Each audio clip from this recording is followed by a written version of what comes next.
disconnecting with America. Stay with us. Want to bring in our panel, Toby Smith of NBT Equities Research, Democratic strategist Chris Hahn, and Republican strategist Noel Nickport. Now, I was hearing a lot of guffawing from you, Christopher.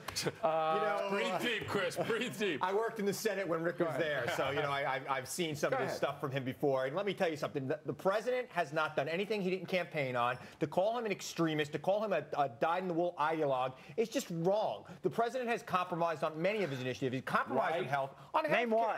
healthcare. He wanted to have no a way. public option. Public option. You're talking about deficits, Rick. You created a deficit when you were in the Senate. Compromised. You took a surplus that President Clinton left you, and you created a deficit. You did it, Rick. Wait a minute. Hold on a second. President Clinton is solely responsible for that surplus? Well, listen, didn't he work with the Congress on that? President Clinton worked with the Congress, but as soon as the Republicans in Congress had a chance, they turned that around. Is that this president is not working with Republicans in any way, shape, or form. Will he, do you think?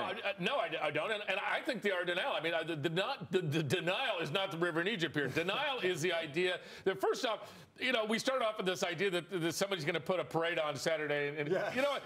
It's been done. Just FYI, Chris, they did a parade. There's a parade in Washington every weekend.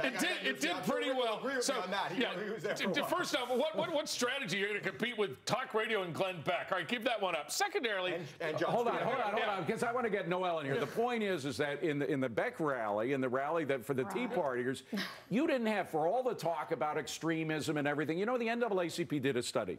They heard about the racism at the Tea Parties. You know what they found? They found one guy in a T-shirt that had something that was racist in nature. One guy in the T-shirt out of all the hundreds of thousands of people that have attended these Tea Parties. Here you have a rally where you have the Communist Party of the United States. I mean, there you didn't have the Nazi Party. You didn't have the KKK organizing alongside. Right. The Americans see the difference. Right. Really quickly, it's a grassroots organization is basically what the Glenn Beck rallies are. I mean, this is motivated by people that are excited and really want to make a change, and this is grassroots. And they weren't bussed in. They came in on their own accord. I mean, there were a lot of buses going there. Remember, most of the people who went there paid for it. But don't you think that the lefties rally needs to be called one big downer? I mean, what are the Democrats running on? Seriously, are they running on?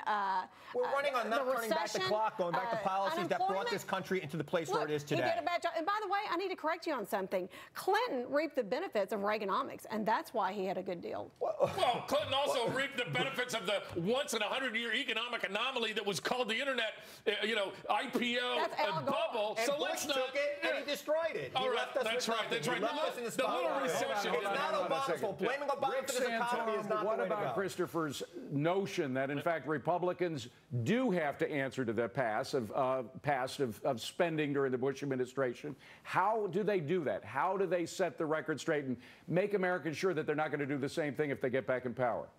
The funny thing is, if he was in the Senate, he knows that every single year that we proposed a spending bill, the Democrats proposed a higher spending bill. Yes, Republicans did pass a Medicare prescription drug bill. Democrats proposed a prescription drug bill which was twice as expensive. So and every amendment they offered was more money, and it wasn't paid for. So this idea that somehow or another Republicans are the most... You voted for it. You had control the entire time, and that's why the voters of Pennsylvania sent you home.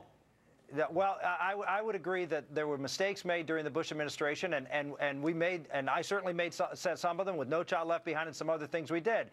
But you know what? If you look at the level of spending of the Bush administration during those 8 years, during times of an economic crisis, right after 9/11, we had an economic collapse.